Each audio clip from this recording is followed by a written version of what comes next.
morning, all student. BSc एजी second year second semester. आज आपकी जो लेक्चर टॉपिक है कोर्स फार्मिंग सिस्टम के अंतर्गत, फार्मिंग सिस्टम में lecture topic conservation agriculture strategy in agriculture. Conservation agriculture strategy in agriculture, यानी agriculture में जो कंजर्वेशन प्रोसेस, जो हम एग्रीकल्चर को किस तरीके से संरक्षित तरीके से हम वहाँ पे प्रोडक्शन कर सकते हैं और उसका पूरा यूटिलाइज, जो नेचुरल रिसोर्स है उसका यूटिलाइज करते हुए हम क्रॉप प्रोडक्शन करें। और इससे रिलेटेड जो आपके जितने प्रोसेस हैं कि जो एग्रीकल्चर में जितने टर्मिनोलॉजी हैं, जो उसके पार्ट है, तो उस तरीके से उसका हम किस तरीके कितने लेवल तक यूटिलाइज करें, जो कि एक सस्टेनेबल एग्रीकल्चर के अंतर्गत वहां पे उसको हम लें, जो सस्टेनेबिलिटी वहां पे डेवलप हो सके। उसके अंतर्गत जो आप वहां पे चाहे न्यूट्रिएंट से रिलेटेड हो, फर्टिलाइजर हो, चाहे इंसेक्टिसाइड, पेस्टिसाइड, चाहे इंटीग्रेटेड वाटर मैनेजमेंट, तो उसका हम किस तरीके से यूटिलाइज करें जो कि एग्रीकल्चर को हम सेफ रख सकें। उसमें हम कंजर्वेशन प्रोसेस को अच्छी तरीके से ले सकें। जैसे इसके डेफिनेशन, इसकी परिभाषा नोट कर लेंगे। Conservation agriculture system utilise soil for the production of crops with the aim of reducing excessive mixing of the soil and mitigation crop residues on the soil surface in order to minimize damage to the environment। आपने जो देखा definition में कि जो हम conservation agriculture system को utilise करते हैं, वहां पे जो soil condition, soil for the production, यानी सॉइल वहां पे प्रोडक्शन के पर्पस से बेटर हो, उसको किस तरीके से हम लॉन्ग टर्म, लंबे समय तक उसको हम फर्टाइल करके एंड उसमें क्रॉप प्रोडक्शन का वर्क कर सके, फसल उत्पादन का वर्क कर सके। एंड उसका एक object with the aim of reducing, जो वहां पे सॉइल की कंडीशन को, जो वह केमिकल के अकॉर्डिंग वहां जो प्रोड्यूस होते हैं, सॉइल माइक्रो ऑर्गेनिज्म, जो सूक्ष्म जीव कहते हैं जिसको हिंदी में, उनकी संख्या को उसमें इंप्रूव करना एंड जो क्रॉप के अवशेष भाग, रेजिड्यू पार्ट है, लीफ, स्टेम, रूट्स, उसको डिकम्पोज करके वहां पे हम न्यूट्रिएंट के रूप में, यानी सॉइल की फर्टिलिटी को इंप्रूव करें। ऑन द सॉइल सरफेस पे in order to minimise damage, जो इसको अफेक्ट डालते हैं, जो डैमेज, जो नष्ट करते हैं, टू द इन्वायरमेंट, यानी इन्वायरमेंट के में जो इकोसिस्टम, जो इन्वायरमेंट को पॉल्यूट करते हैं, इकोसिस्टम को भी अच्छे तरीके से हम वहां पे उसका मैनेजमेंट करें। तो ये आपका कंजर्वेशन एग्रीकल्चर के अंतर्गत आता है। एंड नेक्स्ट उसका प्रिंसिपल्स ऑफ कंजर्वेशन एग्रीकल्चर, उसका सिद्धांत जो हम एग्रीकल्चर को कंजर्व कर सकें, तो उसमें लाइक आपका first minimum tillage and soil disturbance, यानी वहां पे हम टिलेज को मिनिमम एक सीमा तक उसका हम वहां पे यूटिलाइज करें अकॉर्डिंग एरिया। जैसे कहीं पे अगर हैवी सॉइल है तो हम वहां पे टिलेज की प्रैक्टिस अच्छे तरीके से मैनेजमेंट करते हैं, बट कुछ ऐसी एरिया है जहां की ड्राई लैंड एरिया है, तो वहां पे हम टिलेज प्रैक्टिस मिनिमम करते हैं। मिनिमम मीन्स वहां पे होगा कि मौसम जो वहां पे है उसका पूरा यूटिलाइज करने के लिए हम एक निश्चित लेवल तक वहां पे टीलेस प्रोसेस को अडॉप्ट करते हैं या टीलेस प्रोसेस को वहां पे जो है करते हैं। Next second, permanent soil cover with crop residue and light mulch. यहाँ पे जो परमानेंट सॉइल कवर, एक सॉइल को कवर करने के लिए वहां पे हम कुछ ऐसे मटेरियल्स हम यूज में ले सकते हैं जो कि इंडिजिनस होना चाहिए, केमिकल युक्त नहीं होना चाहिए। इंडिजिनस टेक्नोलॉजी का वहां पे यूज करें कि परमानेंट सॉइल कवर जो कि एक उस पे एक कवर सरफेस के रूप में हो, क्रॉप रेजिड्यू यानी जो उसके अवशेष भाग है, पार्ट है, लीफ, स्टेम, रूट, उसका यूटिलाइज करें, जिसको डिकम्पोज करके हम मैन्यूर के रूप में कन्वर्ट करें, प्लस ऊपर के जो कवर वहां पे आच्छादित फसलों के रूप में वहां पे हम ले सके, लाइक मल्च। मल्च उसको मल्च की श्रेणी में कहते हैं कि जैसे स्टेबल मल्च। स्टेबल मल्च में यही होता है कि जब क्रॉप को हम हार्वेस्ट करते हैं तो हार्वेस्ट करने के बाद जो पार्ट है, जैसे वीट, गेहूं है, पैडी है, तो उसके ग्रेन को सिर्फ हम लेते हैं, बाकी उसके जो स्टेम, लीफ, उसको हम फील्ड में ही छोड़ देते हैं। उसमें एक सॉइल पे कवर के रूप में होता है जो डिकम्पोज होकर के सॉइल में न्यूट्रिएंट यानी फर्टिलिटी को इंप्रूव करता है। Next third, crop rotation.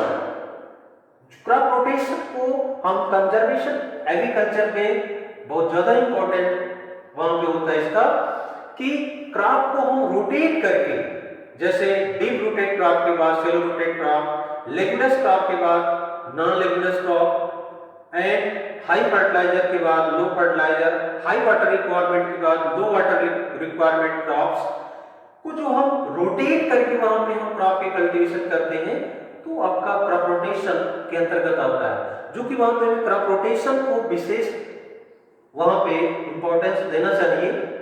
And intercropping, intercropping को भी वहां पे हमें लेना चाहिए। इंटरक्रॉपिंग को लेने से ये आपको एडवांटेज होंगे कि वहां पे जो सॉइल की फर्टिलिटी भी मेंटेन होगी, और उसके साथ साथ जैसे हमें ड्राई लैंड में एग्रीकल्चर में वहां पे क्रॉप प्रोडक्शन करना है, तो जो इंटरक्रॉप में ऐसे क्रॉप का सिलेक्शन करना चाहिए कि जैसे एक डीप रूटेड क्रॉप हो और दूसरी शैलो रूटेड क्रॉप हो, जिससे कि अलग अलग डिफरेंट सॉइल लेवल से मॉइस्चर को एब्जॉर्ब करें, उनकी रूट और न्यूट्रिएंट को भी, जिससे दोनों का एक एवरेज प्रोडक्शन हमें वहां पे उत्पादन मिल सके।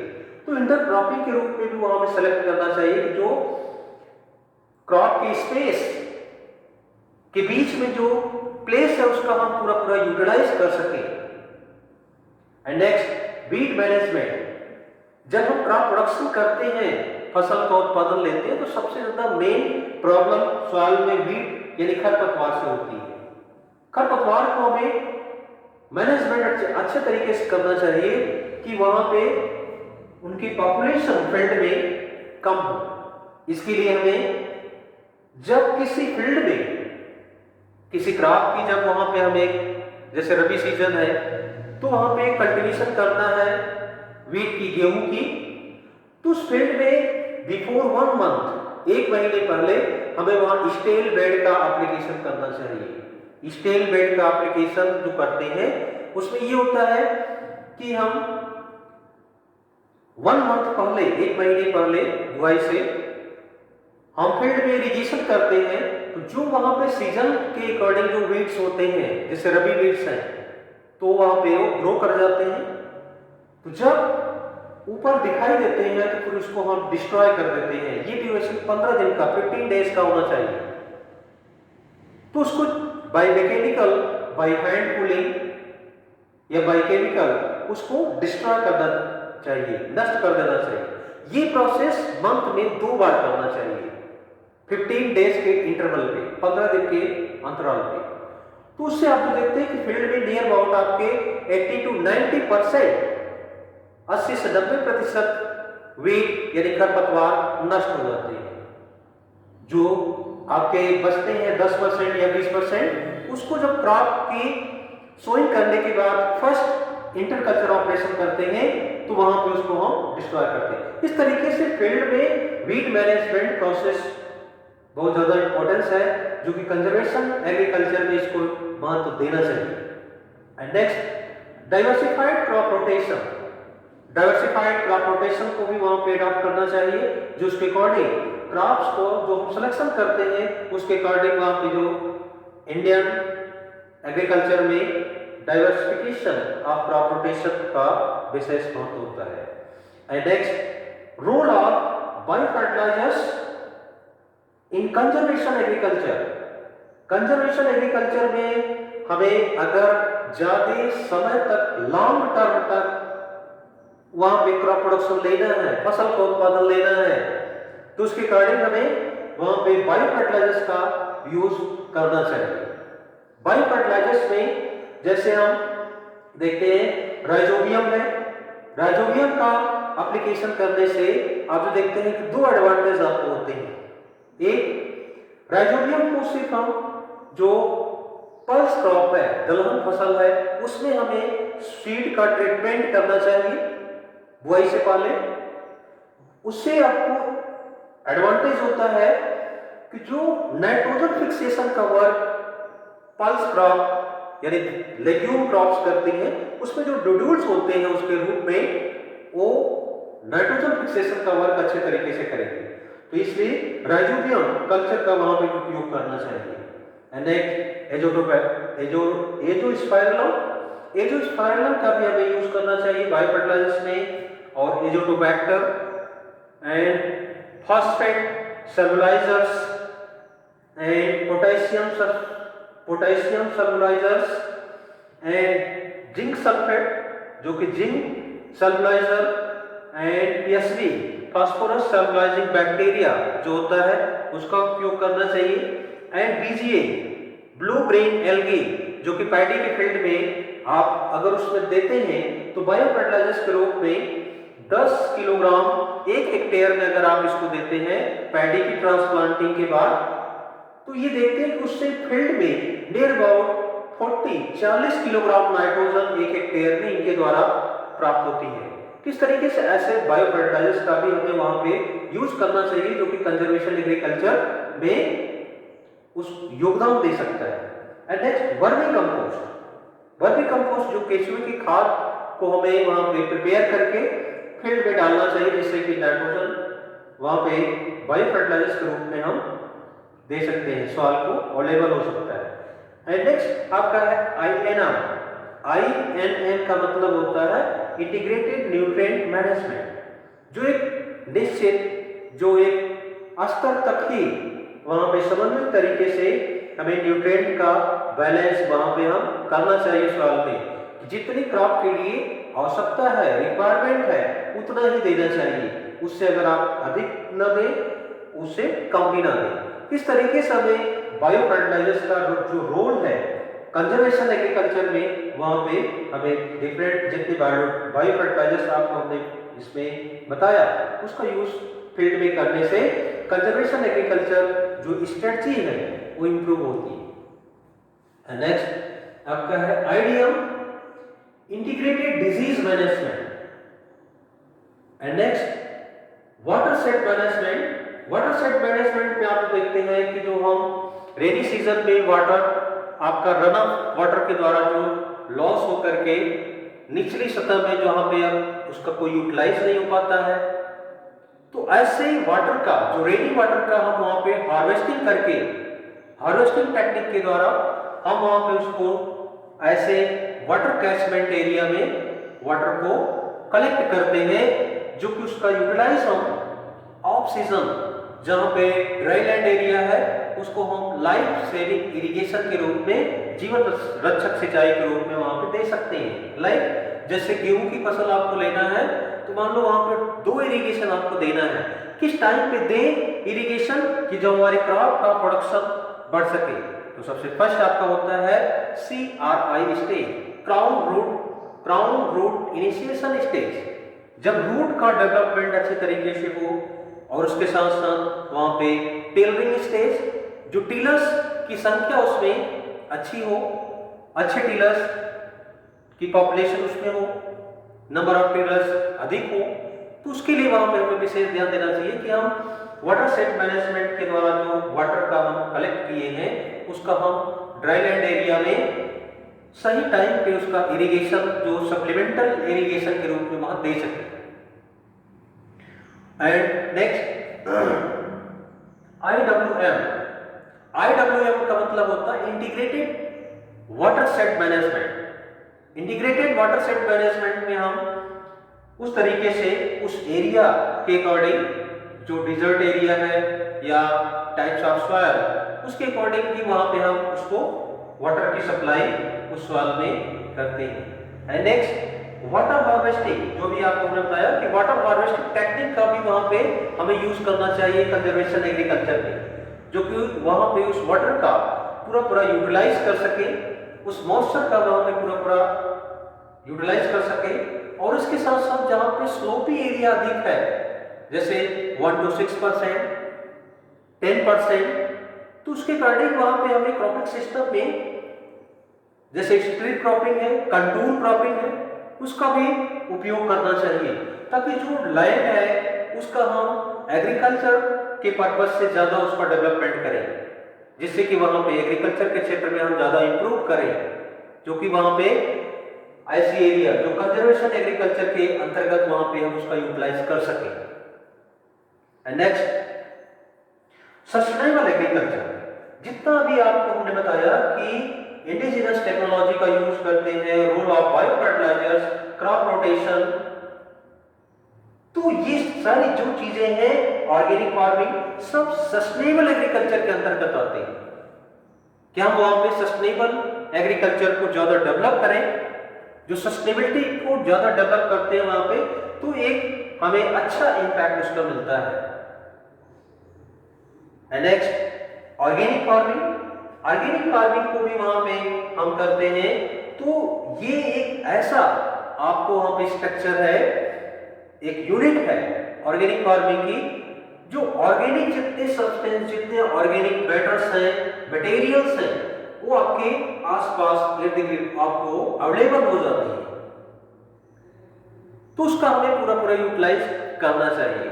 जैसे आपका sewage water and sewage water sludge, slurry, biogas plant slurry and press mud, जो सुगर केन फैक्ट्री से आपको निकलते हैं प्रेस मड, तो उसका और उसके साथ साथ जो हम डिकम्पोज, जो आसपास जितने हमारे ग्रीन मटेरियल्स हैं लाइक वेजिटेबल, अवशेष part, residues material, crop residual material, तो उसको हम डिकम्पोज करके ऑर्गेनिक तरीके से उसका हम एग्रीकल्चर में यूज करना, ये आपके कंजर्वेशन एग्रीकल्चर के अंतर्गत होता है। नेक्स्ट आगे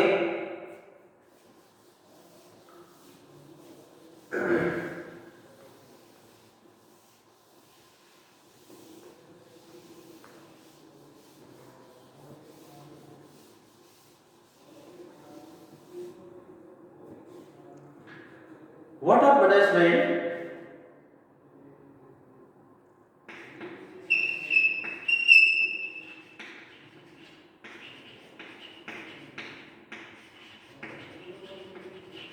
वाटर मैनेजमेंट में आप देखते हैं इरिगेशन आपका इंपॉर्टेंट होता है। इरिगेशन में हमें कौन सी इरिगेशन सबसे बेस्ट होनी चाहिए, जो कि प्लांट को वाटर अवेलेबल हो और वाटर का ज्यादा हम वहां पे दोहन न कर सके, उस वाटर का मिसयूज न करें। इसके लिए हमें वहां पे देखते हैं ड्रिप इरिगेशन ज्यादा सबसे बेस्ट होता है।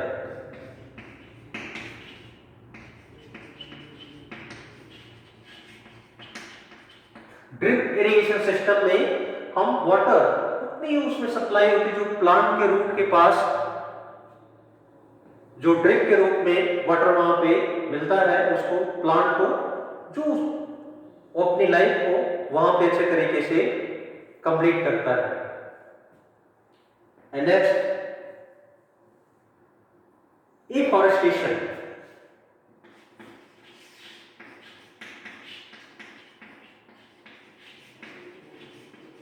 एफॉरेस्टेशन मीन्स होता है कि वहां पे प्लांटेशन का वर्क हमें करना चाहिए। एग्रीकल्चर में हम एफॉरेस्टेशन करते हैं तो हमें बहुत ऐसे एडवांटेज हैं, जैसे वनों का क्षेत्र अगर बढ़ेगा तो आप जो देखते हैं इन्वायरमेंट भी अच्छे तरीके से, वहां पे इकोसिस्टम भी सुधरेगा, और उसके साथ साथ जो आप जो देखते हैं कि रेनफॉल प्रेजेंट टाइम में बहुत कम होती है, एफॉरेस्टेशन करने से रेनफॉल भी वहां पे टाइम पे और अच्छी रेनफॉल होगी, जो कि वाटर की कमी नहीं होगी। इसलिए हमें एफॉरेस्टेशन करना चाहिए। वनों के क्षेत्र को बढ़ाने के लिए डिफॉरेस्टेशन को छोड़ करके एफॉरेस्टेशन को करना चाहिए। And next, soil and water conservation technique.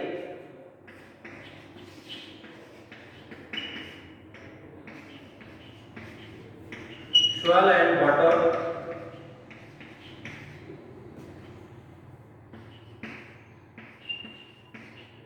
conservation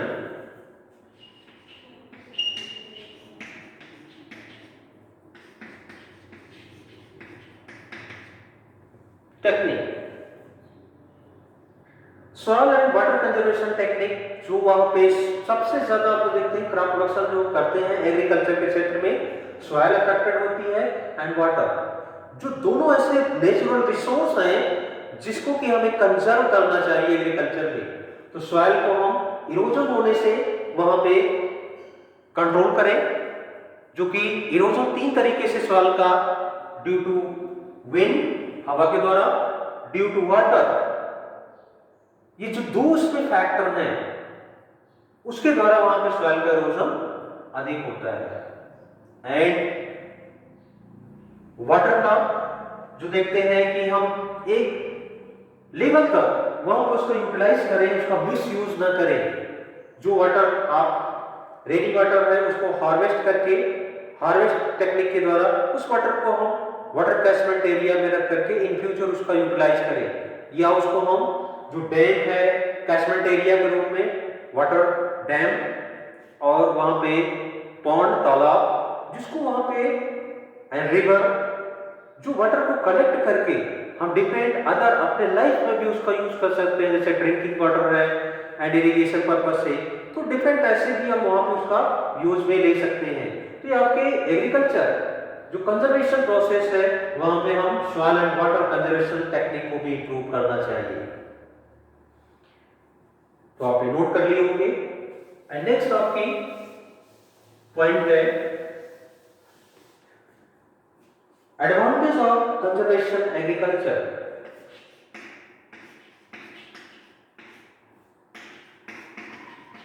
advantage of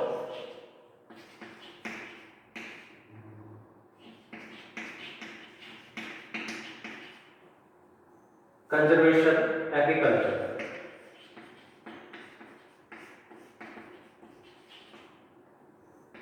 कौन से एडवांटेज आपको होते हैं जो एग्रीकल्चर में हम कंजर्वेशन प्रोसेस को करते हैं? तो फर्स्ट आपका है good plant growth. Good plant growth, plant की ग्रोथ अच्छी होगी। And next saving in tillage operation.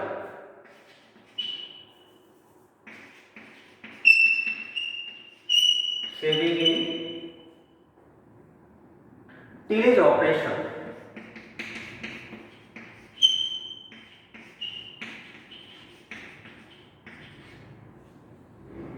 Saving in tillage operation. And next, saving of irrigation water.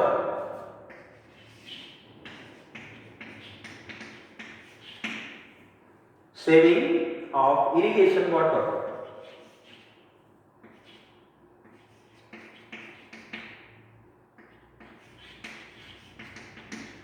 Irrigation water.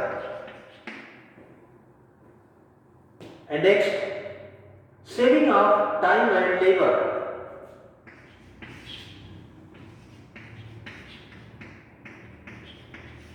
Saving of time and labor.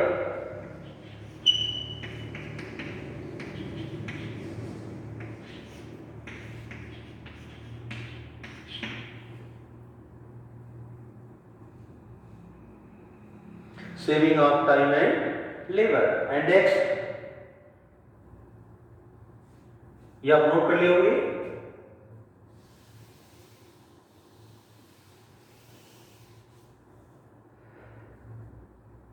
Good seed germination, good seed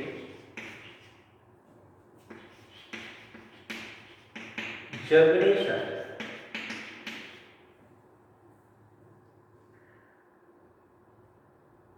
And next, less seed required.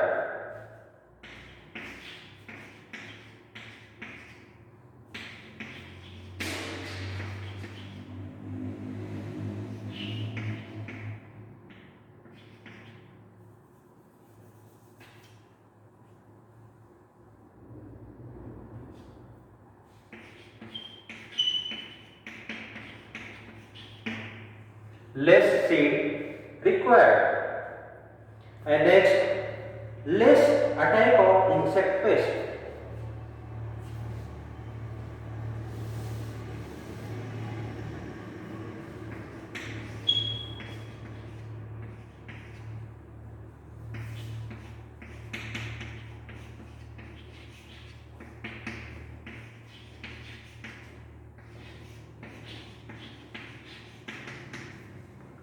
Less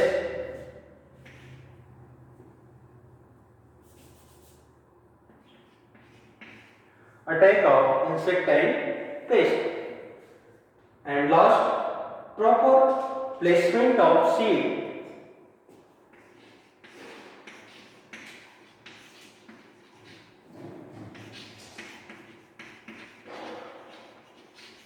Proper placement of seed and fertilizer.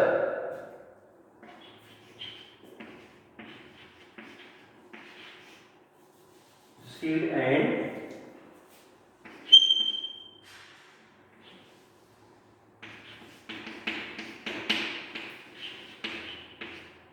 fertilizers in line.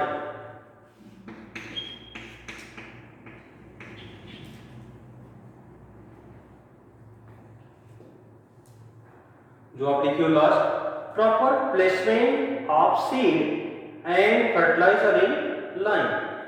जो देखते हैं कि अगर हम कूड़ की विधि में जो लाइन में हम सोइंग करते हैं तो वहां पे सीड और फर्टिलाइजर एक निश्चित डेप्थ में वहां पे गिरता है और वहां पे हम देखते हैं कि उसका यूटिलाइज प्रॉपर अच्छे तरीके से होता है सॉइल में, जो कि प्लांट उसको न्यूट्रिएंट को अच्छे तरीके से वहां पे फर्टिलाइजर को अपटेक करते हैं। तो ये था आपका एडवांटेज ऑफ कंजर्वेशन एग्रीकल्चर। तो जो आपके टॉपिक आज की थी conservation agriculture strategy in agriculture, तो जितने आपको हमने बताए जो उसके डिफिनीशन, प्रिंसिपल, सिद्धांत और उसके बाद उसके एडवांटेज ऑफ कंजर्वेशन एग्रीकल्चर, तो इसको आप अच्छे तरीके से नोट भी किए होंगे, जो आपका एग्जामिनेशन पर्पज से बेटर है और इन फ्यूचर इससे रिलेटेड आप अच्छी तैयारी भी कर सकते हैं। इससे रिलेटेड जो आपको कोई प्रॉब्लम्स हो तो आप हमारे व्हाट्सएप नंबर, मोबाइल नंबर पे इवनिंग 5 to 7 कॉन्टेक्ट कर सकते हैं। तो आज के लिए इतना ही, नेक्स्ट कल। That's all, thank you.